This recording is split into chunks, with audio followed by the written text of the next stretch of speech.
அஸ்ஸலாமு அலைக்கும் வரஹ்மத்துல்லாஹி வபரகாத்துஹு. இன்னல் ஹம்தலில்லாஹ் நஹ்மதுஹு வ நஸ்தஈனுஹு வ நஸ்தக்ஃபிருஹு வ நஊது பில்லாஹி மின் ஷுரூரி அன்ஃபுஸினா வ ஸய்யிஆத்தி அமாலினா மை யஹ்திஹில்லாஹு ஃபலா முதில்ல லஹு வ மை யுத்லில் ஃபலா ஹாதிய லஹு. அஷ்ஹது அல்லா இலாஹ இல்லல்லாஹ் வ அஷ்ஹது அன்ன முஹம்மதன் அப்துஹு வ ரசூலுஹு அம்மா பஅத். அன்பிற்கினிய சகோதர சகோதரிகளே, தொடர்ச்சியாக நம்முடைய காசா தொடர்பான அப்டேட்டுகளை பார்த்து வரக்கூடிய சகோதரர்கள், அந்த அப்டேட்டுகளில் நம்ம குனூத்துன் நாசிலா ஓதுங்க, அல்லாஹ்விடத்தில் கையேந்துங்க என்று தொடர்ச்சியாக வலியுறுத்தி வர்றோம். அந்த அடிப்படையில் குனூத்துன் நாசிலா என்றால் என்ன, அதை எப்படி ஓத வேண்டும் என்கிற கேள்விகளை பல சகோதரர்களும் பல நாட்களாக தொடர்ந்து கேட்டு வருகிறார்கள். அது தொடர்பான ஒரு வீடியோவை தனியாக நம்ம போடுவோம்னு சொல்லியிருந்தோம். அதுக்குரிய வாய்ப்பை அல்லாஹு தாலா இன்றைய நாள் தந்திருக்கிறான், அல்ஹம்துலில்லாஹ். அந்த அடிப்படையில் இந்த குனூத்துன் நாசிலா என்றால் என்ன, அதை எப்படி ஓத வேண்டும், எந்த இடத்தில் ஓத வேண்டும், இதே நேரத்தில் இந்த குனூத்துன் நாசிலாவை பல பகுதிகளில் ஓதாமல் இருப்பதற்கான காரணம் என்ன, அதற்குரிய பதில் என்ன என்பதையும் தான் இந்த வீடியோவில் நம்ம பார்க்க இருக்கிறோம். குனூத்துன் நாசிலா என்பதை பொறுத்தவரையில் இந்த குனூத்துன் நாசிலா சோதனை கால குனூத் அல்லது இடர்கால குனூத் என்று சொல்லப்படக்கூடிய ஒன்று. ஏதாவது ஒரு சங்கடமான நிலை, கஷ்டமான நிலை, துயரமான நிலை ஏற்படுகிற போது நபிகள் நாயகம் ஸல்லல்லாஹு அலைஹி வஸல்லம் அவர்கள் அந்த சங்கடத்தை, குற்றத்தை, நமக்குரிய அந்த சோதனையை உண்டாக்கியவர்களுக்கு எதிராகவும் சோதனைக்கு ஆட்பட்டவர்களை பாதுகாக்கவும் வேண்டி ஓதிய ஒரு குனூத்தாக இருக்கிறது. இந்த குனூத்து தொடர்பாக நிறைய செய்திகள் சஹீஹுல் புகாரி, முஸ்லிம் உள்ளிட்ட நபிமொழி கிரந்தங்களில் பதிவு செய்யப்பட்டிருக்கிறது. அந்த ஹதீஸ்கள் என்ன என்பதை உங்களுக்கு திரையினூடாக புரிய வைக்கும் போது நீங்கள் அதை முழுமையாக புரிந்து கொள்ள முடியும். நபிகள் நாயகம் ஸல்லல்லாஹு அலைஹி வஸல்லம் அவர்கள் தொடர்பாக அதாவது குனூத்து நாசிலா தொடர்பில் பதிவு செய்யப்பட்டிருக்கக்கூடிய பல நபிமொழிகளில் மிக முக்கியமான சில நபிமொழிகளைத்தான் நாம் இங்கே பார்க்க இருக்கிறோம். குறிப்பாக சஹீஹ் முஸ்லிமிலே இடம்பெற்றிருக்கக்கூடிய ஒரு நபிமொழி இது. இந்த நபிமொழியை அனஸ் இப்னு மாலிக் ரலியல்லாஹு அன்ஹு அவர்கள் அறிவிக்கிறார்கள். மிகச்சிறந்த நபித்தோழர், சிறிய வயது நபித்தோழர், நபிகள் நாயகத்தோடு பல ஆண்டுகள் தன்னுடைய வாழ்நாளை கழித்த ஒரு நபித்தோழர். அவர்கள் அறிவிக்கக்கூடிய ஒரு ஹதீஸ், நபிகள் நாயகம் ஸல்லல்லாஹு அலைஹி வஸல்லம் அவர்கள் சுபஹ் தொழுகையில் ருகூக்கு பின்னால் ஒரு மாத காலம் குனூத் அதாவது சோதனை கால பிரார்த்தனையை ஓதினார்கள். சுபஹ் தொழுகையில ஒரு மாத காலம் ருகூக்கு பின்னால் சமி அல்லாஹு லிமன் ஹமீதா என்று சொன்னதற்கு பிறகு நபிகள் நாயகம் ஸல்லல்லாஹு அலைஹி வஸல்லம் அவர்கள் குனூத்துன் நாசிலா என்கிற இந்த சோதனை கால குனூத்தை ஓதினார்கள்.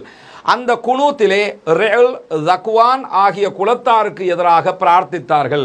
ரெல் தக்வான் என்கிற இரண்டு குலத்தார் நபிகள் நாயகம் ஸல்லல்லாஹு அலைஹி வஸல்லம் அவங்களிடத்தில் வந்து, எங்களுக்கு இஸ்லாத்தை, குர்ஆனை கற்றுக்கொள்வதற்கான ஆலிம்களை எங்களோடு அனுப்புங்கள் என்று சொன்ன நேரத்தில் ரசூலுல்லாஹ் 70 நபித்தோழர்களை அவர்களுக்காக குர்ஆனை கற்றுக் கொடுப்பதற்காக ஹாஃபிதுகளை அனுப்பி வைத்திருந்தார்கள்.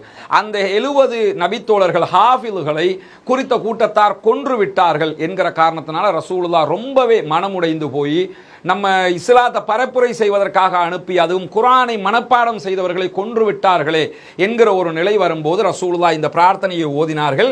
அதிலே இந்த ரியல் தக்வான் என்கிற கூட்டத்தார் மிக முக்கியமானவர்கள். அவர்களுக்கு எதிராக நபிகள் நாயகம் ஸல்லல்லாஹு அலைஹி வஸல்லம் அவர்கள் பிரார்த்தனை செய்தார்கள்.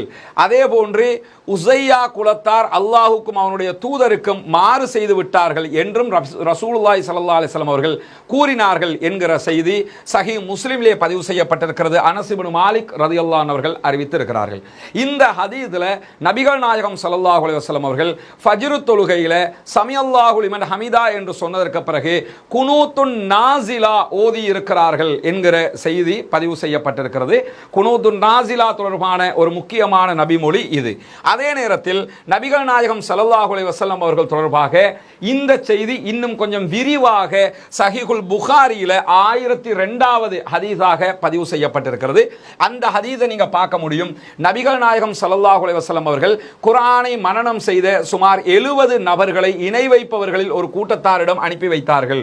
70 நபித்தோழர்களை குர்ஆன் மனனமிட்ட ஹாஃபில்கள் 70 பேரை அனுப்புகிறார்கள்.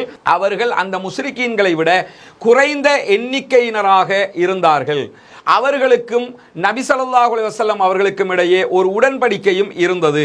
அதாவது ஹாஃபில்கள் 70 பேரை அனுப்புறாங்க. அவர்கள் முஸ்லிம் முஷ்ரிக்கீன்களை விட கம்மியான ஆட்களாக இருக்கிறாங்க, முஷ்ரிக்கீன்களோட அவர்களுக்கு ஒரு உடன்படிக்கையும் இருந்தது என்கிற செய்தி சொல்லப்பட்டதற்கு பிறகு அந்த முஷ்ரிக்கீன்கள் 70 நபர்களையும் கொன்று விட்டார்கள். அனுப்பப்பட்ட அந்த ஹாஃபிதுகள் 70 பேரையும் கொண்டதுனால அப்போது நபி ஸல்லல்லாஹு அலைஹி வஸல்லம் அவர்கள் முஷ்ரிக்கீன்களுக்கு எதிராக 1 மாதம் குனூத் ஓதினார்கள் என்று அனஸ் ரலியல்லாஹு அன்ஹு அவர்கள் விடையளித்தார்கள் என்கிற செய்தி சஹீஹுல் புகாரியிலே பதிவு செய்யப்பட்டிருக்கிறது. இந்த செய்தியில் நமக்கு தெரிய வருகிற செய்தி என்னன்னு கேட்டா, 70 சஹாபாக்களை ரசூலுல்லாஹ் அனுப்புறாங்க. அந்த 70 பேரும் குர்ஆனை அறிந்த ஆலிம்கள். அவர்கள் 70 பேரையும் நம்ப வைத்து கழுத்தறுத்து கொள்ளுகிறார்கள் முஷ்ரிக்கீன்கள். அந்த முஷ்ரிக்கீன்கள் 70 நபர்களையும் கொண்ட காரணத்தினால அவர்களுக்கு எதிராக நபிகள் நாயகம் ஸல்லல்லாஹு அலைஹி வஸல்லம் அவர்கள் 1 மாத காலம் குனூத் ஓதினார்கள் என்கிற செய்தி பதிவு செய்யப்பட்டிருக்கிறது. இந்த 2 ஹதீஸ்களும் குனூத்துன் நாசிலா என்றொரு குனூத் இருக்கிறது என்பதற்கான மிக பெரும் சான்றுகளாக இருக்கிறது. எனவே குனூத்துன் நாசிலா என்று ஒரு கூட்டத்தாருக்கு எதிராக இதே நேரத்தில் பாதிக்கப்பட்டவர்களுக்கு ஆதரவாக அல்லாஹ்விடத்திலே கையேந்த முடியும் என்பதற்கான ஆதாரங்களாக இந்த நபிமொழிகள் பதிவு செய்யப்பட்டிருப்பதை நாம் அறிய முடியும். இந்த செய்தியும் சஹீஹுல் புகாரியிலே இருக்கிறது. இந்த நேரத்தில் குனூத்துன் நாசிலா யார் யாருக்கு எதிராக ரசூலுல்லாஹ் எப்படி ஓதினார்கள் என்பது இன்னும் விரிவாக சஹீஹுல் புகாரியிலே 6393வது ஹதீஸாக பதிவு செய்யப்பட்டிருக்கிறது. அந்த ஹதீஸில் நபிகள் நாயகம் ஸல்லல்லாஹு அலைஹி வஸல்லம் அவர்கள் இஷா தொழுகையின் இறுதி ரகாத்தில் சமிஅல்லாஹு லிமன் ஹமிதா என்று கூறிய பிறகு சோதனை கால, அதாவது குனூத்துன் நாசிலா ஓதினார்கள் என்கிற செய்தி பதிவு செய்யப்பட்டிருக்கு. 5 நேர தொழுகைகளையும் நாம இந்த குனூத்தை ஓத முடியும். லுஹர், அஸர், மக்ரிப், இஷா, எந்த ஃபஜ்ர், எந்த தொழுகையாக இருந்தாலும் நம்ம இதை ஓத முடியும். காரணம் என்னன்னா, இந்த ஏற்கனவே நம்ம பார்த்த ஹதீஸ்கள்ல ஃபஜ்ர் தொழுகையில ஓதினாங்கன்னு வந்த மாதிரி இந்த ஹதீஸ்ல இஷா தொழுகையில இறுதி ரக்காத்துல கடைசி ரக்காத்துல சமிஅல்லாஹு லிமன் ஹமிதா என்று சொன்னதற்கு பிறகு ரசூலுல்லாஹ் ஓதினார்கள் என்கிற செய்தி அபூ ஹுரைரா ரலியல்லாஹு அன்ஹு அவர்கள் அறிவிக்கிறார்கள். அதனுடைய தொடர்ல அபூ ஹுரைரா ரலியல்லாஹு அன்ஹு அவர்கள் ரசூலுல்லாஹ் எப்படி ஓதினார்கள் என்கிற ஒரு செய்தியை சொல்லுகிறார்கள். அது யாருக்கு எதிராக எப்படி ஓதினார்கள் என்றால், இறைவா, அல்லாஹ்விடத்தில் ரசூலுல்லாஹ் கையேந்தி கேட்கிறார்கள், இறைவா ஐயாஷ் இப்னு அபீ ரபீஆவை காப்பாற்றுவாயாக. ஒவ்வொருத்தர பேரை சொல்லி சொல்லி ரசூலுல்லாஹ் உதவி கேட்கிறார்கள். குனூத்துன் நாசிலாவுல உதவி கேட்கவும் முடியும், எதிரிகளை அழிக்க சொல்லவும் முடியும். முதல் கட்டம் உதவியை கேட்கிறார்கள். ஐயாஷ் இப்னு அபீ ரபீஆவை காப்பாற்றுவாயாக. இறைவா வலீத் இப்னு வலீதை காப்பாற்றுவாயாக. இறைவா சலமத் இப்னு ஹிஷாமை காப்பாற்றுவாயாக. இறைவா இறை நம்பிக்கையாளர்களில் ஒடுக்கப்பட்டவர்களை காப்பாற்றுவாயாக. சில நபித்தோழர்கள் 3-4 பேருடைய பெயரை சொல்லி அவர்களை காப்பாற்றுவாயாக என்று கேட்டுவிட்டு பொதுவாகவே கேட்கிறார்கள், இறை நம்பிக்கையா மோமீன்களுடைய ஒடுக்கப்பட்டவர்களை காப்பாற்றுவாயாக, இந்த மாதிரி கஷ்டத்துக்கு உள்ளாகிறவங்களை காப்பாற்றியா அல்லாஹ் என்று கேட்டுவிட்டு, இறைவா முதல் கோத்திர குலத்தாரின் மீது உனது பிடியை இருக்குவாயாக, முதற் கோத்திரத்தார் மீது நீ கடுமை காட்டு அப்படின்னு சொல்லி ரசூலுல்லாஹ் கேட்கிறாங்க. அதே மாதிரி இறைவா யூசுப் அலைஹிஸ்ஸலாம் அவர்களின் காலத்து பஞ்சம் நிறைந்த 7 வருடங்களை போன்று இவர்களுக்கும் சில வருடங்களை அளிப்பாயாக என்று பிரார்த்தனை செய்தார்கள். எப்படி பிரார்த்தனை பண்றாங்கன்னா, முதற் குலத்தாருக்கு எதிராக பிரார்த்தனை பண்றாங்க. அவர்களுக்கு உன்னுடைய பிடியை இருக்கு, நீ அவர்களுக்கு கஷ்டத்தை கொடு என்று சொல்லிவிட்டு, எப்படி கஷ்டத்தை கொடுக்க வேண்டும் என்றால், யூசுப் அலைஹிஸ்ஸலாம் அவர்களுடைய காலத்தில் எப்படி 7 ஆண்டுகள் பஞ்சம் வந்ததோ அது போன்ற ஒரு பஞ்சத்தை அவர்களுக்கு கொடுத்து விடு அப்படின்னு சொல்லி ரொம்ப பாரதூரமான ஒரு பிரார்த்தனையை நபிகள் நாயகம் ஸல்லல்லாஹு அலைஹி வஸல்லம் அவர்கள் அந்த முஷ்ரிக்கீன்களுக்கு எதிராக கேட்டார்கள் என்கிற செய்தி சஹீஹுல் புகாரியிலே 6393வது ஹதீஸாக பதிவு செய்யப்பட்டிருக்கிறது. இந்த செய்தியும் நபிகள் நாயகம் ஸல்லல்லாஹு அலைஹி வஸல்லம் அவர்கள் குனூத்துன் நாசிலா ஓதினார்கள் என்பதற்கான ஆதாரமான செய்தியாக இருக்கிறது. இதுவரைக்கும் பார்த்த செய்திகளில் நாம் புரிந்து கொள்ள வேண்டிய மிக முக்கியமான பகுதி என்னன்னு கேட்டா, குனூத்துன் நாசிலா என்றொன்று இருக்கிறது. அந்த குனூத்துன் நாசிலாவை நபிகள் நாயகம் 5 நேர தொழுகைகளிலும் கடைசி ரகாத்தில் சமிஅல்லாஹு லிமன் ஹமிதா என்று சொன்னதற்கு பிறகு நபிகள் நாயகம் ஸல்லல்லாஹு அலைஹி வஸல்லம் அவர்கள் ஓதி இருக்கிறார்கள். அதுவும் சில பேருடைய பெயரை சொல்லி அவர்களுக்கு ஆதரவாக ஓதி இருக்கிறார்கள். மூமின்கள் ஒடுக்கப்பட்டவர்களை காப்பாற்று என்று சொல்லி ஓதி இருக்கிறார்கள்.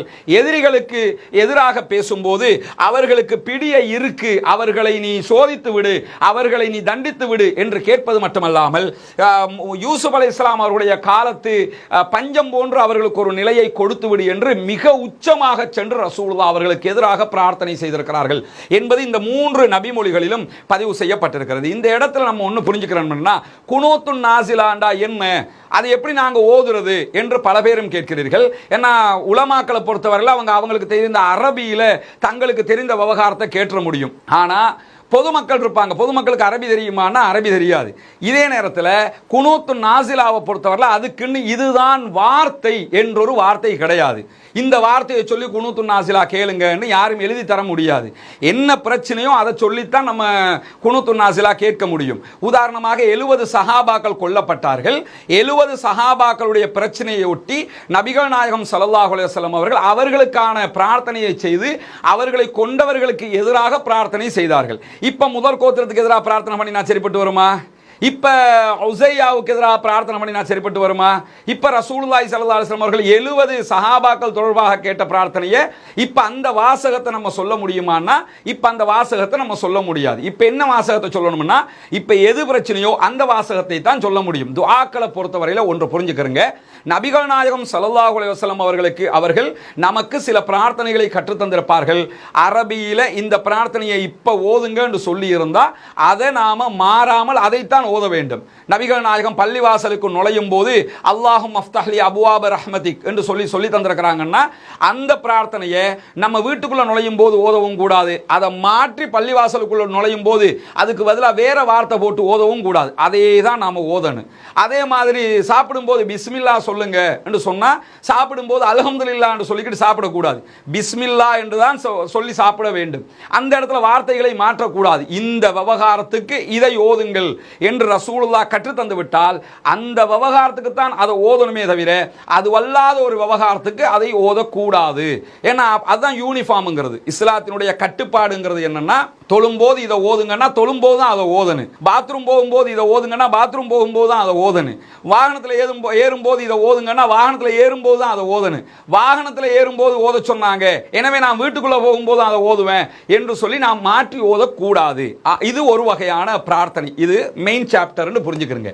இன்னொரு வகையான பிரார்த்தனை இருக்கிறது. நமக்காக நம்ம பிரார்த்தனை பண்ணுவோம், நமக்காக அல்லாஹ்விடத்தில் நம்ம கேட்போம், இன்னொருத்தருக்காக நம்ம கேட்போம். கேட்கும்போது அதற்கான வாசகங்கள் குர்ஆன்லயோ ஹதீஸ்லயோ ரசூலுல்லாஹி ஸல்லல்லாஹு அலைஹி வஸல்லம் அவங்க ஒட்டுமொத்த மக்களுக்காக என்னுடைய பிரச்சனைக்கு ரசூலுல்லாஹ் ரஸ்மினுக்கு இந்த பிரச்சனை, முஹம்மதுக்கு இந்த பிரச்சனை, அகமதுக்கு இந்த பிரச்சனை தனித்தனி பிரார்த்தனை இருக்குதான்னா அப்படி பிரார்த்தனை இல்லை. பொதுவான பிரச்சனை வரும்போது அந்த பிரச்சனையை சொல்லி நம்ம தான் அல்லாஹ்விடத்தில் கேட்க வேண்டி இருக்கிறது. எனவே இந்த காசா பிரச்சனைங்கிறது ரசூலுல்லாஹ் காலத்தில் உண்டான ஒரு பிரச்சனையா கிடையாது, இப்ப புதுசாக உண்டாகி இருக்குது. எனவே காசாவை சொல்லி பாலஸ்தீனம்ங்கிற வேர்டை சொல்லி குனூத்து நாசிலா வந்திருக்குமான்னு கேட்டால் அப்படி வந்திருக்காது. அதனால தான் அந்த பிரச்சனையை சொல்லி நம்ம கேட்கணும் என்கிற கட்டளை நமக்கு இந்த ஹதீஸ்கள்ல புரிய முடிகிறது.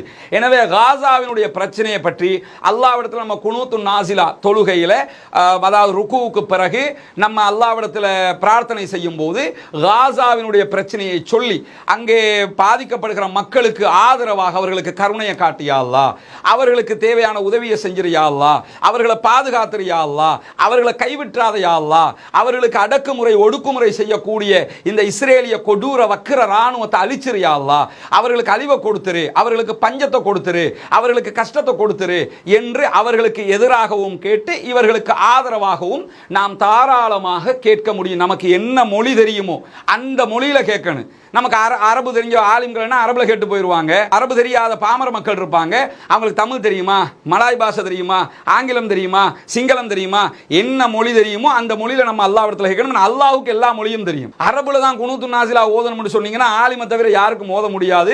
ரசூலுல்லாஹ் அப்படி ஒரு கட்டளையை நமக்கு தரவும் இல்லை. நமக்கு தேவையான பிரார்த்தனையை நமக்கு தெரிஞ்ச மொழியில தான் நம்ம கேட்கணும்.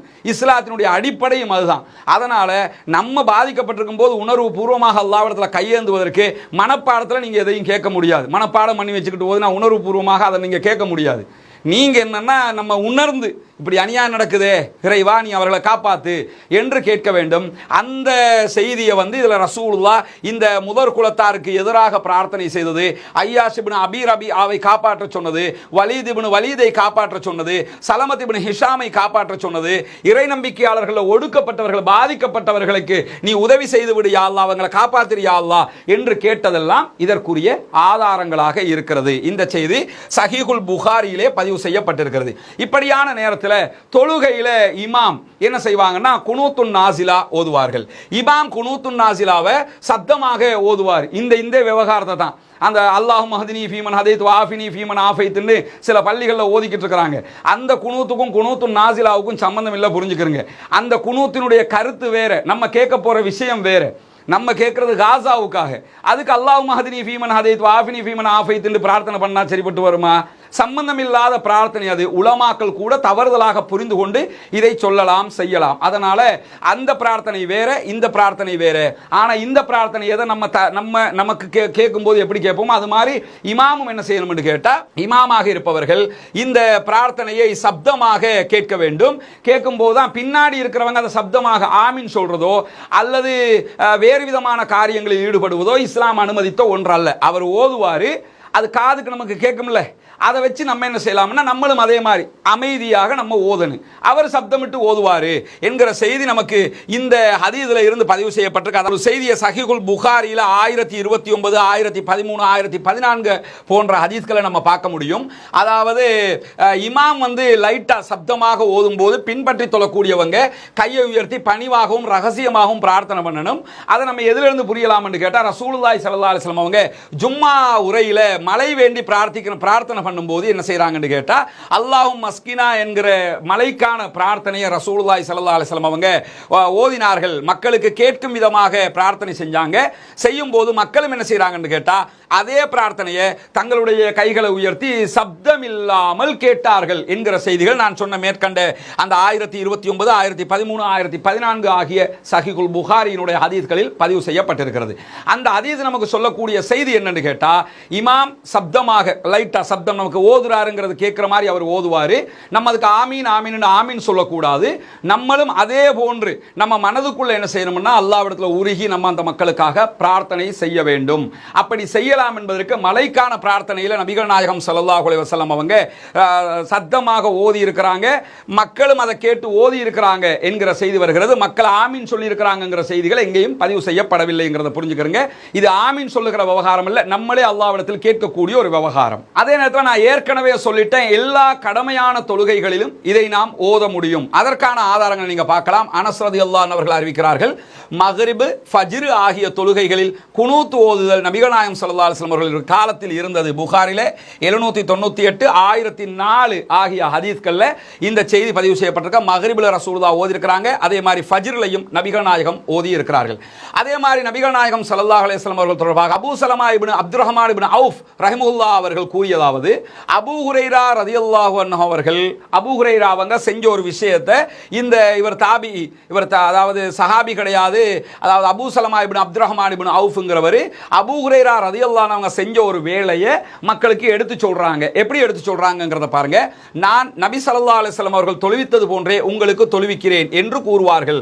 அபூ ஹுரைரா ரலியல்லாஹு அன்ஹு என்ன சொல்லுவாங்கன்னா, நான் ரசூலுல்லாஹ் எப்படி உங்களுக்கு தொழுகை நடத்தினாங்களோ அப்படி நான் தொழுகை நடத்துறேன் அப்படின்னு தொழுகை வைப்பாங்க. அபூ ஹுரைரா சுயமாக பண்ணல, ரசூலுல்லாஹ் சொன்ன மாதிரி பண்றாங்க. சொல்லிட்டு என்ன செய்றாங்கன்னு கேட்டா, அபூ ஹுரைரா ரலியல்லாஹு அன்ஹு அவர்கள் லுஹர், இஷா, சுபஹ் ஆகிய தொழுகைகளின் கடைசி ரக்காத்துகளில் ருக்கூவில் இருந்து எழுந்ததற்கு பிறகு கடைசி ரக்காத்துல சமி அல்லாஹு லிமன் ஹமிதா என்று கூறியதற்கு பிறகு குனூத் ஓதுவார்கள். எதுல ஓதுவாங்கன்னா, லுஹர்ல, இஷாவுல, சுபஹ்ல. ஏற்கனவே மக்ரிபை நம்ம பார்த்திருக்கிறோம். இப்படி 5 நேர தொழுகைகள்லையும் இது நடந்ததற்கான ஆதாரங்கள் இருக்கிறது. அதிலே இறை நம்பிக்கையாளர்களுக்காக பிரார்த்திப்பார்கள், கொடுஞ்செயல் புரிந்த குறைசி இறை மறுப்பாளர்களுக்கு எதிராக சபிப்பார்கள். அதாவது குறைசி இறை மறுப்பாளர்கள் பிராக்கெட்ல தான் இருக்குது. ஹதீஸ்ல இருக்கக்கூடியது இறை நம்பிக்கையாளர்களுக்காக பிரார்த்தனை பண்ணுவாங்க, இறை மறுப்பாளர்களுக்கு எதிராக சபிப்பார்கள். நம்ம ஏற்கனவே கேட்ட மாதிரி இந்த பாலஸ்தீன மக்களுக்கு ஆதரவாக கேட்கிறது, இஸ்ரேலிய ராணுவத்துக்கு எதிராக கேட்கிறது. இப்படி ரசூலுல்லாஹி ஸல்லல்லாஹு அலைஹி வஸல்லம் அவங்க இப்படித்தான் தொழுகை நடத்தினார்கள் என்று அபூ ஹுரைரா ரலியல்லாஹு அன்ஹு அவர்கள் கடமையான தொழுகைகளில் இதை கேட்க வேண்டும் என்பதற்கான ஆதாரமாக இதை செய்து காட்டினார்கள் என்கிற செய்தி சஹீஹுல் புகாரியிலே பதிவு செய்யப்பட்டிருக்கிறது. அதே மாதிரி பார்த்தீங்கன்னா, குனூத்துன் நாசிலா எப்படி ஓதுவதுன்னும் போது கைகளை உயர்த்தி, கை உயர்த்தி தான் நம்ம குனூத்துன் நாசிலாவை கேட்கலாம்ங்கிறதுக்கான ஆதாரமாக அஹ்மதுல பதிவு செய்யப்பட்டிருக்கக்கூடிய செய்தி இது. நபிகள் நாயகம் ஸல்லல்லாஹு அலைஹி வஸல்லம் காலத்தில் 70 சஹாபாக்கள் கொல்லப்பட்ட நேரத்தில் அவர்களுக்காக நபி அவர்கள் கவலைப்பட்டது போல் வேறு எந்த ஒன்றிலும் கவலைப்பட்டு நான் பார்த்ததில்லைங்கிறாங்க அனஸ் ரலியல்லாஹு அன்ஹு அவங்க. அனஸ் ரலியல்லாஹு அன்ஹு அவங்க சில விஷயங்களை மிக நுணுக்கமாக இப்படி சொல்லியிருப்பாங்க. நான் 10 ஆண்டுகள் நபிகள் நாயகத்தில் உங்களிடத்தில் பணிபுரிந்திருக்கிறேன், என்னை பார்த்து இதை ஏன் செய்தாய் அல்லது இப்படி செய்திருக்கலாமே சீ என்று கூட அவர்கள் சொன்னது கிடையாது. என்னை பார்த்து நபிகள் நாயகம் அவர்கள் இப்படி எந்த வார்த்தைகளும் பேசியது கிடையாது என்கிற செய்தியை, மிக துல்லியமான நபிகள் நாயகம் ஸல்லல்லாஹு அலைஹி வஸல்லம் அவர்களை பற்றிய செய்தியை அறிவித்தவர்கள் அனஸ் இப்னு மாலிக் ரலியல்லாஹு அன்ஹு அவர்கள். அதே மாதிரி தான் இந்த ஹதீஸ்ல அவங்க என்ன சொல்றாங்கன்னு கேட்டா, 70 நபித்தோழர்கள் கொல்லப்பட்ட நேரத்தில் அவர்களுக்கு எதிராக, இந்த கொலை செய்தவர்களுக்கு எதிராக ரசூலுல்லாஹி ஸல்லல்லாஹு அலைஹி வஸல்லம் அவங்க பிரார்த்தனை செஞ்ச மாதிரி எதிலையுமே ரசூலுல்லாஹ் பிரார்த்தனை செய்து நான் கண்டதில்லை என்கிறார்கள். ஏன்னா அவ்வளவு ஒரு தாக்கத்தை ரசூலுல்லாஹி ஸல்லல்லாஹு அலைஹி வஸல்லம் அவர்களுக்கு அந்த சம்பவங்கள் உண்டாக்கி இருந்தது. அதனால தான் ரசூலுல்லாஹ் ஒரு நாள் நடந்த சம்பவத்துக்கு 1 மாத காலங்கள் குனூத் ஓதினார்கள் என்கிற செய்தியை நம்ம பார்க்க முடியும். அது ஒரு நாள்ல நடந்த சம்பவம் தானே. 70 சஹாபாக்களை அழைச்சிக்கிட்டு போய் கொன்றாங்க, ஒரு நாள்ல முடிஞ்சிருச்சு. காசா மாதிரி 4 மாதம் நடந்த சம்பவம் கிடையாது, ஒரு நாள் நடந்த சம்பவம்.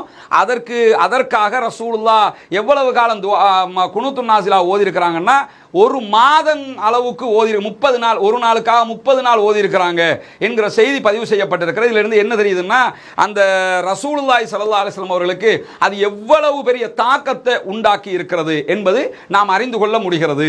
இந்த ஹதீஸ்ல இருந்து இன்னொரு செய்தியை நம்ம புரிஞ்சுக்கிறோம். என்னன்னா, இந்த ஒரு மாதம் ஓதினார்கள், ஒரு மாதத்தோட ரசூலுல்லாஹ் ஒரு மாதத்துக்கு பிறகு ஓதல, எனவே நம்ம ஒரு மாதம் ஓதினா போதும் என்று சொல்லித்தான் நிறைய பள்ளி வாயல்கள் அந்த ஹதீஸை வந்து தப்பாக புரிந்து கொண்டு குனூத்துன் நாஸிலா காசா மக்களுக்காக ஓதுவதை நிறுத்தி இருக்கிறார்கள்.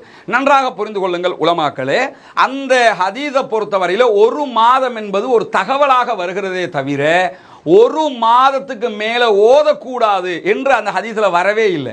எல்லாவற்றுக்கும் மேலாக நம்ம என்ன புரியணும்னா, ஒரு விவகாரத்துக்கு எதிராக குனூத்துன் நாஸிலா ஓதுறோம்னா அந்த ஒரு பாதிப்பை உண்டாக்கியவனுக்கு எதிராக பிரார்த்தனை செய்வது, பாதிக்கப்பட்டவர்களுக்கு ஆதரவாக பிரார்த்தனை செய்வது என்பது எவ்வளவு காலம் பிரார்த்தனை செய்யலாம் என்ன எப்படி முடிவெடுக்கிறது என்று பார்த்தீங்கன்னா, இந்த ஒரு மாத ஹதீஸை வச்சு முடிவெடுக்கலாம். எப்படி முடிவெடுக்கலாம்? நடந்த சம்பவம் ஒரு மாதம் நடந்த சம்பவம் அல்ல. 70 சஹாபாக்களை கூட்டிக்கிட்டு போய் ஒரு மாதம் கொண்டாங்களா? ஒரு மாதமா கொல்லல, ஒரே ஒரு நாள்ல சம்பவம் முடிஞ்சிருச்சு.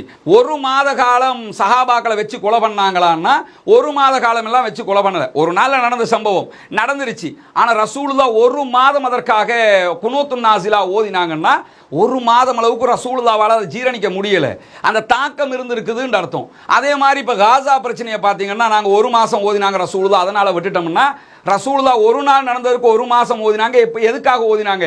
தாக்கத்தின் அளவை வச்சு ஓதி இருக்கிறாங்கன்னு அர்த்தம். அதுல இருந்து நம்ம அதை தானே புரிய முடியும். இல்லைன்னா ஒரு நாள் ஓதிட்டு முடிச்சிருப்பாங்களே, ஒரு மாதம் ஏன் ஓதினாங்க? ஒரு மாதமா கொல்லவே இல்லை அவங்கள, ஒரு மாதம் அந்த கவலை தாங்க முடியாமல் இருந்திருக்குன்னு அர்த்தம். அதே மாதிரி இப்ப காசா பிரச்சனை எடுத்துக்கிட்டீங்கன்னா, அது ஒரு நாள்ல நடக்கிற சம்பவமா? 4 மாசமா நடந்துகிட்டு தான் இருக்குது. அப்ப எப்படி நம்ம ஒரு மாசத்துல நீங்க எப்படி பள்ளிவாசல்ல குனூத் ஓதுறதை நாங்க நிறுத்த முடியும்? தொடர்ந்து நம்ம அது எது வரைக்கும் தாக்கம் செலுத்துகிறதோ அது வரைக்கும் ஓதணுமா இல்லையா? 70 சஹாபாக்கள் ஒரே நாளில் கொல்லப்படுகிறார்கள். ரசூலுல்லாஹ் 30 நாட்கள் ஓதி இருக்கிறார்கள், ஒரு மாதம் ஓதி இருக்கிறார்கள், 29 நாள் 30 நாட்கள் ஓதி இருக்கிறார்கள். ஆனா அதே மாதிரி இப்ப பாத்தீங்கன்னா 28,000 மக்கள் இதுவரைக்கும் கொலை செய்யப்பட்டிருக்கிறார்கள், ஷஹீதாக்கப்பட்டிருக்கிறார்கள். இவர்கள் 4 மாதங்களாக இந்த கொலைகள் நடந்து கொண்டிருக்கிறது. நேற்று நடந்தது, இன்றைக்கு நடக்கிறது, இன்ஷா அல்லாஹ் நாளைக்கும் நடக்கக்கூடும், சமாதானம் வருகிற வரைக்கும் நடக்கக்கூடும். அப்ப நம்ம இதுல கவலை இருக்கிற வரைக்கும் ஓதலாம் என்று இருக்கும்போது, கவலை இருக்குங்கிறது எவ்வளவு காலம் இருக்க போகுதுங்கிறத நம்ம பிறகு பார்க்கலாம். இப்ப நடந்துகிட்டே இருக்குது, அதனுடைய தாக்கம்ங்கிறது எவ்வளோ காலம் இருக்குதுன்னு ஒன்று இருக்குல்ல. 28,000 பேரை கொண்டுட்டாங்களேன்னு ஒருத்தருக்கு 1 மாதம் கவலை இருக்கலாம், ஒருத்தருக்கு 2 மாதம் கவலை இருக்கலாம். ஆனால் இப்போ கவலைப்பட அதாவது அடுத்த கட்ட கவலை என்பது 2வது இப்போ நடந்துகிட்டு இருக்குதே, அது முடிச்சு போகிற ஒரு விஷயமா? அது நடந்து முடிஞ்சு நாங்கள் 1 மாதம் பிரார்த்தனை பண்ணிட்டோம் அப்படி கடந்து போகிற விஷயமா? காசா பிரச்சனைக்காக நீங்கள் குனூத்துன் நாஸிலா ஓதனு, எது வரைக்கும் ஓதனு? அது முடிகிற வரைக்கும் ஓதனு. முடிஞ்சதுக்கு பிறகு போதும் எங்களுக்கு சமாதானம் ஆயிட்டாங்க, அதனால கொஞ்சம் நாங்கள் நிறுத்துறோம்னா அது யாரும் தப்புன்னு சொல்ல முடியாது. இன்னும் அப்படி ஒன்றே கிடையாது, மக்கள் கொல்லப்பட்டுக்கிட்டு இருக்கிறாங்களே. அப்படி இருக்கும்போது ரசூலுல்லாஹ் 1 மாதம் தான் ஓதினாங்க, நாங்கள் நிறுத்திட்டோம்னு என்ன எப்படி முடிவுக்கு வந்தீங்க? ஒரு நாள் நடந்த சம்பவத்துக்கு 1 மாதம் ஓதி இருக்கிறார்கள். அதுல இருந்து என்ன தெரியுது? காலம் அல்ல, அதுல இருந்து தாக்கத்தின் அளவு தெரிகிறது. ரசூலுல்லாஹ் 1 மாதம் ஓதுங்கள், அதன் பிறகு ஓதக்கூடாது அப்படி தடுக்கலையே. 1 மாதம் தான் ஓத வேண்டும் என்று கட்டளையிடலையே. ஒரு நாள் நடந்த சம்பவத்துக்கு 1 மாதம் ஓதி இருக்கிறார்கள். இது 4 மாதம் நடந்து கொண்டிருக்கிறது. 4 மாதங்களும் நம்ம ஓதி இருக்கணும். 5வது மாதம் போய்கிட்டு இருக்குது, அடுத்தும் ஓதிக்கிட்டு இருக்கணும். அது முடிஞ்சதோட, நேற்று முடிஞ்சிருச்சு, இன்னையோட நிப்பாட்டிட்டோம்னா கூட யாரையும் நம்ம குற்றம் சொல்ல முடியாது. அவ்வளவுதான் தாக்கம், நாங்கள் நிறுத்திட்டோம் அப்படி கூட நீங்க சொல்லிக்கலாம். ஆனா இது முடியவே இல்லையே, அப்ப எப்படி நம்ம நிறுத்தினோம்? இந்த விதத்தில் தான் இந்த ஹதீஸை புரியணுமே தவிர நம்ம புகாரில் வந்துருச்சு ஒரு மாதம் ஓதினார்கள் என்று இருக்கிறது. ஒரு மாதம் ஓதினார்கள் என்பதை ஏன் நம்ம சிந்திக்கலை? ஹதீஸ் ஒரு மாதம் ஓதினார்கள் எனவே ஓதிட்டோம் நிறுத்திட்டோம் அடுத்த கட்டம் போகிறோமே தவிர அதை சிந்திக்க மாட்டோம்ங்கிறோமே. ஒரு ஹதீஸை யோசிச்சு பாருங்க, ஏன் ஒரு மாதம் ஓதினாங்க, ஒரு நாள் தானே இது நடந்துச்சு, அப்படி யோசிச்சு பார்த்தோம்னா நம்ம 4 மாதங்களும் இதை ஓதலாம்ங்கிறது புரியுதா இல்லையா? அதனால அந்த செய்தியையும் அந்த விவகாரத்தையும் நம்ம இதில் இன்க்ளூட் பண்ணி புரிந்து கொள்ள வேண்டும். தவறுதலாக யாரும் புரியலாம், அப்படித்தான் இந்த ஹதீஸ் புரியப்பட்டிருக்கிறது. ஆனால் நிஜம் அது அல்ல என்பதை உலமாக்களும் புரிந்து கொள்ளுங்கள், பொதுமக்களும் புரிந்து கொள்ளுங்கள், பள்ளி நிர்வாகங்களும் தயவு செய்து புரிந்து கொண்டு இதற்கு பிறகாவது அந்த மக்களுக்காக குனூத்துன் நாசிலாவை ஓதுங்கள், ஓத முன்வருவீர்கள் என்று நானும் நம்புகிறேன், மக்களும் நம்புகிறார்கள். இந்த மாதிரியான சம்பவத்தை தொடர்ந்து இதுல இன்னொரு சர்ச்சைக்கும் நம்ம முடிவு கண்டுவிட வேண்டி இருக்கிறது. அதாவது குர்ஆனில் ஒரு வசனம் இருக்கிறது. அந்த வசனத்தை தான் நீங்க இதுல பார்க்கறீங்க. 128வது வசனம், 3வது அத்தியாயம் 128வது வசனம். முஹம்மதே, அல்லாஹ் தஆலா நபிகள் நாயகத்திற்காக பேசுகிற வசனம். அதிகாரத்தில் உமக்கு ஏதும் இல்லை, அதிகாரத்தில் உங்களுக்கு எந்த பங்கும் கிடையாது அப்படின்னு சொல்லி அல்லாஹ் தஆலா சொல்லுகிறான். அவன் அவர்களை மன்னிக்கலாம் அல்லது அவர்களை தண்டிக்கலாம், ஏனென்றால் அவர்கள் அநீதி இழைத்தவர்கள் என்கிற ஒரு வசனம் திருமறை குர்ஆனுடைய 3வது அத்தியாயம் 128வது வசனமாக பதிவு செய்யப்பட்டிருக்கிறது. உங்களுக்கு அதிகாரத்தில் எந்த பங்கும் இல்லை என்கிற வசனம். இந்த வசனம் தொடர்பாக 2 சபபுன் நுசூல், இறக்கப்பட்ட காரணங்கள் 2 இருக்கிறது. 2 காரணங்கள் வருகிற காரணத்தினால தான் சில உலமாக்கள் கன்ஃபியூஸ் ஆகி கொள்றாங்க. என்ன கன்ஃபியூஸ் ஆகி கொள்றாங்கன்னு சொன்னா, குனூத்துன் நாசிலாவை ரசூலுல்லாஹ் ஓதினாங்க, அல்லாஹ் தடுத்துட்டான், அல்லாஹ் தடுத்ததுக்கு பிறகு நம்ம ஓதக்கூடாது அப்படிங்கிறாங்க. இந்த 30 நாள் கதையை சொல்லி அதுக்கு மேலே ஓதாமல் இருக்கிறவங்களும் இருக்கிறாங்க. அவங்களுக்குரிய விளக்கத்தை நம்ம முன்னாடி பார்த்துட்டோம். 30 நாள் இல்லை, வேண்டிய அளவுக்கு ஓதலாம்னு பார்த்துட்டோம். நம்ம ரெண்டாவது என்னன்னு கேட்டால், இந்த வசனத்தோடு சம்பந்தப்பட்டு சஹீஹுல் புகாரியில் வரக்கூடிய ஹதீஸ்கள் இருக்கிறது. அந்த ஹதீஸ்களை அடிப்படையாக கொண்டு சில உலமாக்கள் என்ன செய்கிறாங்கன்னு கேட்டால், இந்த சட்டம் நீக்கப்பட்டுடுச்சு, இப்படி ஒரு சட்டம் இஸ்லாத்தில் இல்லை அப்படின்னு சொல்லி பிரச்சாரம் பண்ணுறாங்க. அதுக்கு அவங்க என்ன செய்கிறாங்கன்னா, நம்ம ஏற்கனவே காட்டின இந்த ஹதீஸ்களை எடுத்து காட்டி, ரசூலுல்லாஹ் 70 சஹாபாக்கள் கொல்லப்பட்டாங்க, அந்த நேரத்தில் ரசூலுல்லாஹ் குனூத்துன் நாசிலா ஓதினாங்க, அப்போ இந்த வசனம் இறக்கப்பட்டு அதிகாரத்தில் உங்களுக்கு பங்கு இல்லைன்னு சொல்லி அல்லாஹ் சொல்லி, எனவே அதுக்கு பிறகு அதை ஓதக்கூடாது, அல்லாஹ் வந்து ரசூலுல்லாஹ்வை கண்டிச்சு தடுத்துட்டான் அப்படின்னு சொல்லி அந்த 70 சஹாபாக்களை ஒட்டித்தான் இந்த வசனம் இறங்கியது என்று சஹீஹுல் புகாரியிலே ஒரு ஹதீஸ் பதிவு செய்யப்பட்டிருக்கிறது. ஹதீஸ் இல்லாமல் இல்லை, ஹதீஸ் இருக்கிறது. அதை வைத்துக்கொண்டு இந்த சட்டம் மாற்றப்பட்டுச்சு, குனூத்துன் நாசிலா கிடையாது அப்படிங்கிறாங்க ஒரு சாரார். அதே மாதிரி இந்த வசனத்துக்கு இன்னொரு காரணமும் சொல்லப்படுகிறது. அந்த ஹதீஸ் சஹீஹ் முஸ்லிமிலே பதிவு செய்யப்பட்டிருக்கிறது. சஹீஹ் முஸ்லிமிலே வரக்கூடிய ஹதீஸ் பிரகாரம் அது எதையொட்டி வருகிறது என்றால், நபிகள் நாயகம் ஸல்லல்லாஹு அலைஹி வஸல்லம் அவர்கள் உஹது போர்க்களத்தில் போய் சண்டையிடுறாங்க இல்லையா, அதில் உஹது போர்க்களத்தில் நமக்கு பின்னடைவு ஏற்படுகிறது. உஹது போர்க்களம் நம்ம இஸ்லாமிய சாம்ராஜ்யமாக தோல்வியுற்ற ஒரு போர்க்களம். நம்ம பத்ரில் ஜெயித்தோம், உஹதில் தோத்தோம், அதுக்கு பிறகு உள்ளதில் நம்ம ஜெயிக்கிறோம். இந்த உஹது போர்க்களத்தில் தோல்விக்கு பல காரணங்கள் இருக்குது. இன்ஷா அல்லாஹ் ரமலானுடைய தொடர் உரை நம்ம பேச இருக்கிறோம். உமர் ரலியல்லாஹுடைய வரலாறு குறிப்பாக பேச இருக்கிறோம், எதிர்பார்த்துருங்க. ஒரு 20 நிமிடங்கள் ரமலானில் இன்ஷா அல்லாஹ் 20 நிமிடங்களாக டெய்லியாக அந்த வீடியோ வர இருக்கிறது. அதில் இந்த பத்ரு உஹது பற்றிய செய்திகளையும் நம்ம தொடர்ந்து பேச இருக்கிறோம். என்ன நடந்தது என்பதை தத்ரூபமாக பார்க்க முடியும் இன்ஷா அல்லாஹ். அந்த உஹது போர்க்களத்தை நீங்க எடுத்துக்கிட்டீங்கன்னா, அதிலே நபிகள் நாயகம் ஸல்லல்லாஹு அலைஹி வஸல்லம் அவர்கள் தாக்கப்படுகிற போது ரசூலுல்லாஹி ஸல்லல்லாஹு அலைஹி வஸல்லம் அவர்கள் அல்லாஹ்விடத்தில் கையேந்தி நபிகள் நாயகம் ஸல்லல்லாஹு அலைஹி வஸல்லம் அவர்கள் அந்த யுத்தத்திலே கடுமையாக தாக்கப்படுகிறார்கள். தாக்கப்பட்டவுடன் ரசூலுல்லாஹ் அல்லாஹ்விடத்தில் என்ன செய்றாங்கன்னு கேட்டா, தன்னுடைய நபியை காயப்படுத்திய, தன்னுடைய நபியை தாக்கிய சமூகம் எப்படி வெற்றி பெறும் அப்படின்னு சொல்லி ரசூலுல்லாஹி ஸல்லல்லாஹு அலைஹி வஸல்லம் அவங்க ஒரு செய்தியை சொல்றாங்க. சொல்லும் போது அல்லாஹ் தஆலா முஹம்மதே அதிகாரத்தில் உங்களுக்கு எந்த பங்கும் கிடையாது என்கிற இந்த வசனத்தை இறக்கினான் என்கிற செய்தி சஹீஹ் முஸ்லிமிலே பதிவு செய்யப்பட்டிருக்கிறது. இப்போ நம்ம என்ன கவனிக்கணும்னு கேட்டா, ஒரு வசனம் தான் குர்ஆன்ல, இந்த வசனம் ஒரு இடத்துல தான் இருக்குது, ஒரு வசனம். ஆனால் 2 காரணங்கள் சொல்லப்படுகிறது. ஒரு காரணம், 70 சஹாபாக்கள் கொல்லப்பட்டாங்க, அதை தொடர்ந்து ரசூலுல்லாஹ் குனூத் ஓதினாங்க, அப்ப இந்த வசனம் இறக்கப்பட்டுச்சு என்றொரு ஹதீஸ் பதிவு செய்யப்பட்டிருக்கிறது. இன்னொரு ஹதீஸ் என்னன்னா, உஹது யுத்தத்தில் ரசூலுல்லாஹ்வே பாதிக்கப்பட்டாங்க, அப்ப ரசூலுல்லாஹ் நபியை காயப்படுத்தியவர்கள் எப்படி வெற்றி பெறுவார்கள் என்று கேட்டார்கள். அப்படி கேட்ட நேரத்தில் அல்லாஹ் தஆலா கண்டிச்சு இந்த வசனத்தை இறக்கினா, இந்த 2 உங்களுக்கு அதிகாரத்தில் பங்கு இல்லைன்னு சொல்லி அல்லாஹ் இறக்கினா என்று சொல்லி முஸ்லிம்ல வரக்கூடிய ஹதீஸ் பதிவு செய்யப்பட்டிருக்கிறது. இப்ப இப்போ ஒரு வசனம் தான், அதுக்கு ரெண்டு காரணங்கள் எப்படி உருவாக முடியும்? ஒரு முறை தான் குர்ஆன் வசனம் இறங்குது, ஒரு முறை இறங்கி இருந்தால் ஏதாவது ரெண்டில் ஒன்று தான் சரியாக இருக்க முடியும், ரெண்டுமே சரியாக இருக்க முடியாது. ஆனால் அந்த ஹதீஸ் புகாரியில் இருக்குது, இந்த ஹதீஸ் முஸ்லீமில் இருக்குது. இப்போ இது குனூத்தை தடை செய்து வந்த வசனமா, அல்லது இது ரசூலுல்லாவுக்கு காயம் ஏற்பட்டதே அதை கண்டித்து வந்த வசனமாங்கிறத நம்ம என்ன செய்யணும்? ஹதீஸை புரிஞ்சா நம்ம ஹதீஸை பார்த்தோம்னு சொன்னால் நமக்கு புரிஞ்சிருமா இல்லையா? ஹதீஸில் வரக்கூடிய ரெண்டு ஹதீஸும் புகாரில் முஸ்லீமில் வருகிறது. இதில் எது சரியான காரணமாக இருக்க முடியும்? ஏதாவது ஒன்று தான் சரியான காரணமாக இருக்க முடியும். ஏன்னா வசனம் ஒரு முறை தான் இறங்கிச்சு, ஒரு காரணத்துக்காகத்தான் வசனம் இறங்கி இருக்க முடியும். ரெண்டு காரணத்துக்காக இறங்கியிருந்தால் ரெண்டு வசனமாக இருக்கணும், இது ஒரு வசனமாக இருக்கிறது. அப்போ இது எதற்காக இறங்கி இருக்கும்ங்கிறத சிந்திச்சு பார்த்தீங்கன்னா ஈஸியாக புரிகிற விஷயம் என்ன? இது ஒரு சர்ச்சை தான், அது ஈஸியா புரிஞ்சுக்கலாம். எப்படி புரியலாம்? இந்த வசனம் என்ன சொல்லுகிறது? முகமதே, அதிகாரத்தில் உங்களுக்கு எந்த பங்கும் இல்லை, அவர்களை மன்னிக்கலாம் அல்லது அவர்களை தண்டிக்கலாம், ஏனென்றால் அவர்கள் அநீதி இழைத்தவர்கள் என்று இந்த வசனம் பேசுகிறது. 3வது அத்தியாயம் 128வது வசனம். இதுல மெயின் சாப்டர் என்னன்னு கேட்டா, அதிகாரத்தில் உங்களுக்கு பங்கில்லை.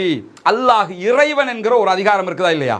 நான் ரப்பு அப்படிங்கிற ஒரு அதிகாரம் இருக்குது. அல்லாஹ் தான் ரப்பு. அல்லாஹுடைய அதிகாரத்தில் யாரும் கை வச்சிடக்கூடாது. அல்லாஹ் உணவளிப்பவன் அல்லாஹ், தூக்கத்தை தர்றவன் அல்லாஹ், விழிப்பை தர்றவன் அல்லாஹ், நமக்கு எல்லா அருளையும் புரிகிறது அல்லாஹ். அப்படி இருக்கும்போது இடர்பட்டு விழுவோம். யா முஹியத்தீனே அப்படின்னு சொல்லிடுவோமா இல்லையா? அது ஷிர்க்கு அப்படின்னு சொல்லி இஸ்லாம் நமக்கு கற்றுத்தருகிறது. ஏன் கற்றுத்தருகிறது? யா முஹியத்தீனா, முஹியத்தீன் ஆண்டவர் வந்து காப்பாற்றுவாங்களா? நம்மளை காப்பாற்ற முடியாது. யார் காப்பாற்றணும்? நம்மளை அல்லாஹ் காப்பாற்றணும். அப்போ அல்லாஹ் காப்பாற்றுகிற அதிகாரம் யாருக்கு இருக்குது? அல்லாஹுக்கு இருக்கிறது. எனவே அந்த அதிகாரத்தை ஒரு மனிதருக்கு கொடுத்துடக்கூடாது. அதனால அதிகாரங்கள் வந்து இந்த அல்லாஹ் என்கிற அந்த இறைவனுக்குரிய அதிகாரங்களை அல்லாஹ் எப்போதுமே எந்த இடத்திலுமே வேறு யாருக்கும் விட்டு கொடுக்க மாட்டான். அந்த அடிப்படையில் இந்த ரெண்டு சம்பவங்களை எடுங்க. குனூத்துன் நாசிலா ஓதிய சம்பவத்தையும் எடுங்க, முகமது நபி அல்லாஹ்வுடைய தூதரை காயப்படுத்தியவர்கள் எப்படி வெற்றி பெறுவார்கள் என்று சொன்னதையும் எடுங்க. இதுல ரெண்டுலையும் எது அதிகாரத்தை பற்றி பேசுகிறது என்று பார்த்தீங்கன்னா, குனூத் என்ன? துவா. அது குனூத்துங்கிறது என்னன்னா, யா அல்லாஹ் அவனுங்களை அழிச்சிரு, நாசமாக்கிரு, இவங்களை காப்பாத்திரு. இது அதிகாரத்தை கையில் எடுக்கிறதா? ஏய் நான் சொல்ற மாதிரி கேளுங்கிறது ஒன்று இருக்குது, நான் கேட்குறேன் தந்துருங்கிற ஒன்று இருக்குது. கேட்குற ஒரு 10,000 ரூபாய் காசு தாங்கங்க அப்படின்னு கேட்டோம்னு சொன்னா அது வந்து கோரிக்கை. ஏய் 10,000 ரூபாய் காசு கொடு அப்படிங்கிறோம். அது வந்து உத்தரவு, அதிகாரம் செலுத்துறதுன்னு அர்த்தம். ரெண்டையும் புரிஞ்சுக்கிறதுக்காக சொல்றேன். அப்ப அதிகாரம் செலுத்துவதுன்னு ஒன்று இருக்குது, அடிமையாகி கேட்கறதுன்னு ஒன்று இருக்குது. இப்ப அல்லாஹ்விடத்துல குனூத்துன் நாசிலாங்கிறது, யா அல்லாஹ் இஸ்ரேல்காரன் இவ்வளவு அநியாயம் பண்ணிக்கிட்டு இருக்கிறான், அவனை நாசமாக்கிரு, அவனை அழிச்சிரு, அவன் ஆயுதத்தெல்லாம் இல்லாமல் ஆக்கிரு, அவன் ஒன்றும் இல்லாம ஆயிரனு, அவனுக்கு பெரிய பஞ்சத்தை கொடுத்துரு, பெரிய கஷ்டத்தை கொடுத்துரு, பாலஸ்தீன மக்களை காப்பாத்திரு யா அல்லாஹ்ங்கிறது அதிகாரமா அடிமைத்தனமா? அடிமைத்தனம். குனூத்துன் நாசிலாங்கிறது அதிகாரம் இல்லை, அடிமைத்தனம்ங்கிறது. பார்த்தாலே புரியுதா இல்லையா? புரியுது. நபிகள் நாயகம் அல்லாஹ்வுடைய தூதரை தாக்கியவர்கள் எப்படி வெற்றி பெறுவார்கள் அப்படின்னு கேட்கிறதாக முஸ்லிம் ஹதீஸ்ல பதிவு செய்யப்பட்டிருக்கிறது. அந்த ஹதீஸை பார்த்தா இது அதிகாரமா அடிமைத்தனமா? அதுதான் அதிகாரம். அந்த செய்தியை ஏன்னா நபிகள் நாயகம், நான் நபியா இருக்கிறேன், நபியையே அடிச்சவங்க எப்படி வெற்றி பெறுவார்கள் அப்படின்னு சொல்லி ரசூலுல்லாஹ் கேட்குறாங்கன்னா, நீங்க எப்படி நபியை நீங்க வெற்றிய தோல்வியை நீங்க எப்படி தீர்மானிப்பீங்க? அதனால தான் அல்லாஹ் சொல்றான், அதிகாரத்தில் உங்களுக்கு பங்கில்லை. உங்களுக்கு அவன் அடிச்சிட்டான், அது வேற. அடிச்சவன் வெல்லணுமா தோக்கணுமாங்கிறத நான் முடிவெடுப்பேன், நீங்க முடிவெடுக்க கூடாது. அல்லாஹ் என்ன இந்த வசனத்தில் என்ன சொல்றான்னு கேட்டா, அதிகாரத்தில் உங்களுக்கு பங்கு இல்லைண்டா என்ன? அவன் உங்களை அடிச்சிருக்கிறான், அடிச்சவன் வெல்லக்கூடாதுன்னு நீங்க எப்படி முடிவெடுப்பீங்க? வெற்றியை கொடுக்கிறதுன்னா இஸ்லாம் நம்ம முஸ்லீம்கள் அத்தனை பேருக்கும் தெரிஞ்சது என்ன? வெற்றியை கொடுப்பது அல்லாஹ், வெற்றியை தடுப்பதும் அல்லாஹ், தோல்வியை கொடுப்பது அல்லாஹ், வெற்றியை கொடுப்பதும் அல்லாஹ். இதை நம்ம எல்லாரும் புரிஞ்சு வச்சிருக்கிறோம்ல. அந்த அடிப்படையில் தான் அல்லாஹ் நபிகள் நாயகத்துக்கு என்ன படிச்சு கொடுக்குறான்னு கேட்டா, உங்களை அவன் தாக்கினானுங்கிறதுக்காக அவன் தோத்து போகணும்னு நீங்க எப்படி முடிவெடுப்பீங்க? அதை நான் முடிவெடுப்பேன். என் நபியை தாக்கிட்ட உன்னை எப்படா ஜெயிக்க வைக்கிறது அப்படின்னு நான் முடிவெடுக்கலாம். நீங்க எப்படி முடிவெடுப்பீங்க? அதை கண்டிச்சு தான் அல்லாஹ் என்ன செய்யறான்னு கேட்டா, அதிகாரத்தில் உங்களுக்கு பங்கு இல்லை. ரசூலுல்லாஹ் அது துஆவாக கேட்கல, அல்லாஹ் இடத்துல கேட்குறாங்க, நபியையே தாக்கிட்டாங்க, இவங்கெல்லாம் ஜெயிப்பாங்களா? அவ்வளோ அநியாயம் பண்றான, இவன்லாம் ஜெயிப்பானா அப்படின்னு. பல 28,000 பேரை கொண்டுட்டான், இவன்லாம் எப்படி ஜெயிப்பான்? இவெல்லாம் ஜெயிக்க முடியுமா அப்படின்னு நம்ம பேச முடியுமா? அவன் 28,000 50,000 பேரை கொண்டாலும் வெற்றி தோல்வியை தீர்மானிக்கிறது ரப்பு, நம்ம இல்லை. நம்ம தீர்மானிக்க முடியாதுல்ல. அது மாதிரி இந்த 2 செய்தியை நீங்க எடுத்துக்கிட்டீங்கன்னா, குனூத்து நாசிலாவை தடுத்ததாக இந்த வசனம் இறங்கியதாக புகாரில் ஒரு செய்தி இருக்கிறது. நபிகள் நாயகம் மீது தாக்குதல் நடத்தப்பட்டு நபியை தாக்கினவங்க எப்படி ஜெயிப்பாங்க என்று ரசூலுல்லாஹ் கேட்ட நேரத்தில் இந்த வசனம் இறங்கியதாக ஒரு செய்தி இடம்பெற்றிருக்கிறது. ஆனா ஒரு வசனம்ங்கிறதுனால ஏதாவது ஒன்றுதான் சரியாக இருக்க முடியும். அப்படி பார்த்தால் முஸ்லிம்ல வரக்கூடிய இந்த வசனத்துக்குரிய விளக்க உரையாக அமைந்திருக்கக்கூடிய நபிகள் நாயகம் ஸல்லல்லாஹு அலைஹி வஸல்லம் அவர்கள் பாதிக்கப்பட்ட போது ரசூலுல்லாஹ் என்ன செஞ்சாங்க, முகமது நபியை தாக்கினவங்க எப்படி ஜெயிப்பாங்க என்று சொல்லும் போது அதை நீங்க எப்படி தீர்மானிக்க முடியும், அதிகாரத்தில் உங்களுக்கு எந்த பங்கும் கிடையாது, அதை நான் தான் தீர்மானிப்பேன் என்று அல்லாஹ் சொல்லுகிறான். இதுதான் அதுக்கு பொருத்தமாக இருக்கிறது, சரியாக இருக்கிறது. அப்ப புகாரில வந்தது என்னன்னா, சஹாபி என்ன செய்யிருக்கலாம்னா குனூத் ஓதினாங்க, அதுக்கு தான் இதை சொல்லியிருக்கலாம்னு அவர் மறதிலேயோ இடைச்சர்களாகவோ தவறுதலாகவோ அந்த செய்தி சொல்லப்பட்டிருக்கலாம் என்றுதான் புரியணுமே தவிர, இல்ல அதுவும் சரி இதுவும் சரி நீங்கன்னா இந்த வசனம் 2 வாட்டி இறங்கி இருக்கணும். வசனம் 2 வாட்டி இறங்கல, ஒரு வாட்டி தான் இறங்கி இருக்குன்னா 2ல ஏதாவது தான் சரியா இருக்க முடியும். நம்ம சிந்திச்சு பார்த்தா அது பிரார்த்தனை, இது அதிகாரம். அதாவது அடிமையாக நிற்பது வேறு, அதிகாரம் செலுத்துவது என்பது வேறு. இந்த இடத்துல அதிகாரத்தில் கை வைக்க போனதுனால அல்லாஹு தாலா தடுத்தான். அந்த இடம் அதிகாரத்தில் கை வைப்பது அல்ல, குனூத்துன் நாசிலா என்பது நம்ம அல்லாஹ்விடத்தில் கெஞ்சி கேட்பது, அடிமையாக இருந்து கேட்பது. எனவே கண்டிப்பாக குனூத்துன் நாசிலா நாம் ஓத வேண்டும். அத்தனை பேரும் ஓதுங்கள். தயவு செய்து ஒரு கோரிக்கையாக முன்வைத்துக் கொள்கிறேன், தயவு செய்து பள்ளிவாயல் நிர்வாகங்கள், நான் பள்ளிவாயல் நிர்வாகங்களுக்கு சொல்றதுக்கு முன்னாடி உலமா சபையில் இருக்கக்கூடிய உலமாக்கள் இடத்துல வேண்டிக் கொள்றது என்னன்னு கேட்டா, நம்ம இது ஒரு பெரிய மேட்ரே கிடையாது. இந்த வசனங்கள் எல்லாம் உங்களுக்கும் தெரியாத செய்திகளாக இருக்காது. ஆனால் கொஞ்சம் விளக்க குறைவுகள் கூடுதல்கள் இருக்கலாம், அல்லது நம்ம இப்படி தானே படிச்சுட்டோம் என்று கூட நம்ம புரிஞ்சிருக்கலாம். அப்படி இல்லாமல் இதை கரெக்டாக இதுக்கு தான் சொல்லப்பட்டிருக்குங்கிறத புரிஞ்சு தயவு செய்து உங்களை சார்ந்த பள்ளி வாயில்களுக்கு குனூத்துன் நாசிலாவை ஓத சொல்லுங்கள். உலமாக்கள் அவங்க சொல்லலை அதனால் நாங்கள் ஓதலைன்னு அல்லாஹ்விடத்தில் நீங்கள் போய் சொல்ல முடியாது. உங்களுக்கென்று ஒரு தெரிவு சுதந்திரத்தை அல்லாஹ் தந்திருக்கிறான். எனவே உலமாக்கள் தொழுகையில் குனூத்துன் நாசிலாவை ஓதுங்கள். எப்படி ஓத வேண்டும் என்கிற மெத்தேடு நம்ம சொல்லி இருக்கிறோம். அதனால தாராளமாக அத்தனை பொதுமக்களும் அல்லாஹ்விடத்தில் உங்களுக்கு தெரிந்த மொழியில, உங்களுக்கு தெரிந்த விதத்தில் அந்த மக்களுக்காக நீங்கள் குனூத்துன் நாசிலா ஓத முடியும். இதுதான் குனூத்துன் நாசிலாவினுடைய சட்டதிட்டங்களாக இருக்கிறது. நம்ம ஹதீஸ் ஆதாரங்களோடு தான் இது எல்லாத்தையும் நான் உங்களுக்கு ஒப்புவிச்சிருக்கிறேன். இதில் என்னுடைய கருத்துக்கள் எதையுமே நான் இதில் கொண்டு வந்து போடலை. எல்லாவற்றுக்கும் ஹதீஸ்களை நம்ம காட்டியிருக்கிறோம். இதிலே ஏதாவது எல்லாவற்றுக்கும் ஹதீஸ்களை நம்ம காட்டியிருக்கிறோம். குர்ஆன் ஹதீஸ் அடிப்படையில் இந்த நல்ல காரியத்தை செய்து அல்லாஹ்விடத்திலும் நிறைய நன்மைகளை பெற்றுக்கொள்ளுங்கள்.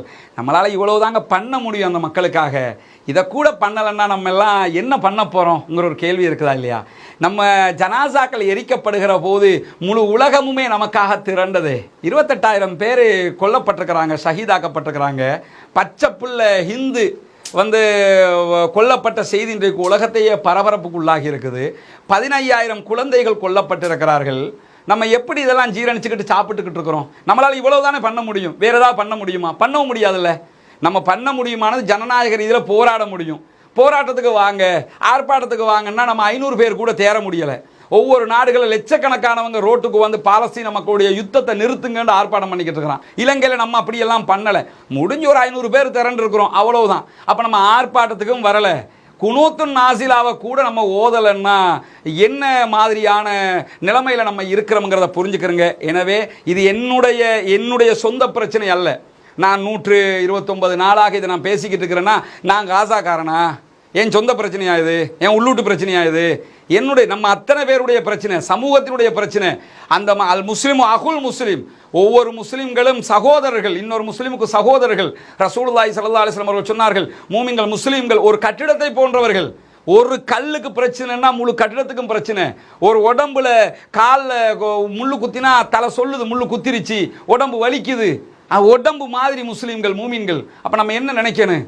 நம்முடைய உடம்புல ஒரு பார்ட்ஸ் இல்லையா? அவங்க ஒரு கை மாதிரி இல்லையா? ஒரு வலது கை மாதிரி இல்லையா? கால் மாதிரி இல்லையா? மூளை மாதிரி இல்லையா? மூளை சிதறும் அளவுக்கு கொல்லப்படுகிறார்களே, உடல்கள் சிதறி வீசப்படுகிற அளவுக்கு குண்டுகள் போடப்படுகிறது, மயக்கமாகி கொல்லப்படுகிறார்களே, உண்ண உணவில்லாமல், உடுப்பதற்கு ஆடை இல்லாமல், குடிப்பதற்கு தண்ணீர் இல்லாமல் அழுது புலம்பிக் கொண்டிருக்கிறார்களே, கையேந்தி கொண்டிருக்கிறார்களே, பிச்சை கேட்டுக் கொண்டிருக்கிறார்களே. இதை விட நம்ம என்ன பண்ணலாம்? UNRW பணங்களை எல்லாம் நிறுத்தி இருக்கிறார்கள். அவர்களுக்கு உதவுவதற்கு உலகத்தில் ஒருவரும் கிடையாது. அல்லாஹ் மட்டும்தானே உதவ முடியும். அந்த அல்லாஹ்விடத்தில் கேட்பதற்கும் கஞ்சத்தனம் காட்டிவிட்டோம் என்றால் எங்கு போய் இதை முடிவுக்கு கொண்டு வரப் போகிறோம்? நண்பர்களே, தயவு செய்து குனூத்துன் நாசிலாவை ஓதுங்கள், அல்லாஹ்விடத்திலே அழுது மன்றாடுங்கள், அல்லாஹ்விடத்திலே கெஞ்சி கேளுங்கள். அந்த மக்களுக்காக அல்லாஹ் தஆலா உதவி செய்ய போதுமானவன். வாஹிரு தஅவானா அல்ஹம்துலில்லாஹி ரப்பில் ஆலமீன்.